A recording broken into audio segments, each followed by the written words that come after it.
বন্ধুরা দেখেন, আমি রাতে ছোলাগুলি ভিজিয়ে রেখেছিলাম। তো ভিজে অনেক বড় বড় হয়ে ফুলে আছে। তো ছোলাগুলি আমি খোসা ছাড়িয়ে নিলাম। এবারে আমি চলে যাব আমার রান্নার রেসিপিতে। দেশি মোরগের মাংস আমি ধুয়ে নিয়ে কড়াইয়ে দিয়ে দিব।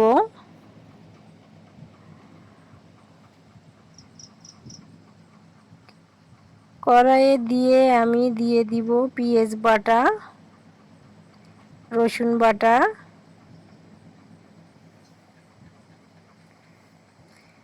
আদা বাটা, জিরা বাটা,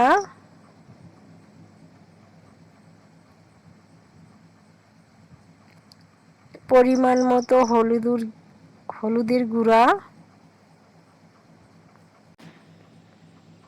পরিমাণ মতো মরিচের গুঁড়া,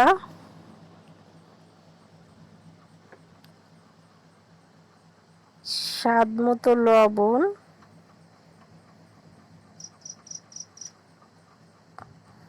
তেজপাতা, দারুচিনি,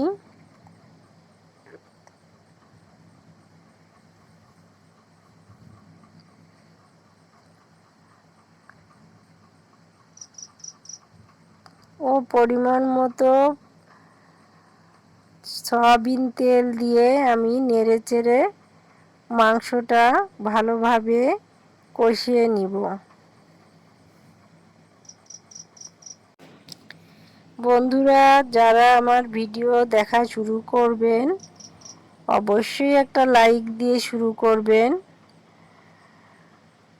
আর আমার রেসিপিটা কেমন হলো কমেন্ট করে জানাবেন। নেড়ে চেড়ে আমি মাংসের গায়ের পানিটা শুকিয়ে নিলাম। ভালো করে শুকিয়ে নিয়ে আমি সামান্য পরিমাণে কষানোর জন্য পানি দিয়ে দিব।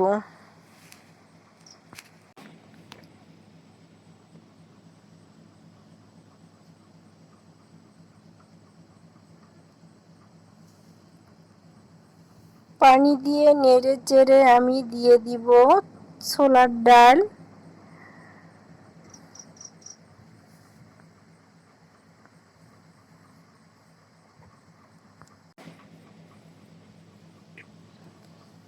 দিয়ে দিব একটা আলু কুচি করে নিয়েছি।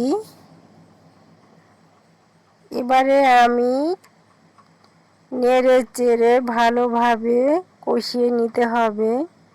যত ভালোভাবে কষানো হবে ততই টেস্টি হবে। তো একটু সময় নিয়ে আমরা কষিয়ে নিব।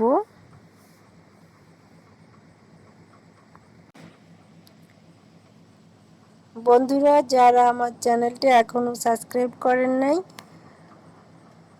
অবশ্যই আমার চ্যানেলটি সাবস্ক্রাইব করে আমার পাশে থাকবেন।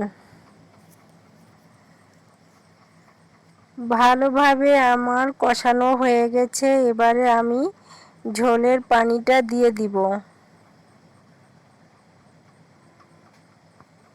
ঝোলের পানি বেশি দিব না, অল্পই দিব, কেননা ডালটা এবং আলুটা সিদ্ধ হয়ে গেছে কষানোর সাথে। তো আমি অল্প পানি দিব, দিয়ে আমি নেড়ে চেড়ে ঢেকে দিয়ে রান্না করে নিব।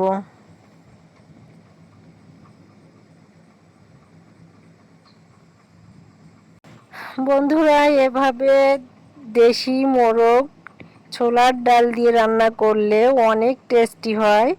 তো বন্ধুরা, আমি আগে কখনো খাইনি।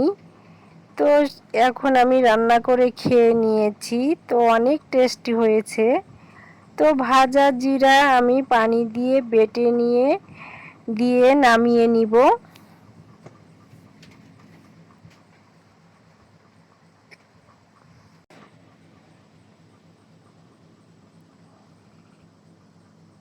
এভাবে আপনারা একবার ট্রাই করে খেয়ে দেখবেন। এক কথায় অসাধারণ হয়েছিল। তো লোভনীয় হয়েছিল। তো সবাই ভালো থাকবেন। আল্লাহ হাফেজ।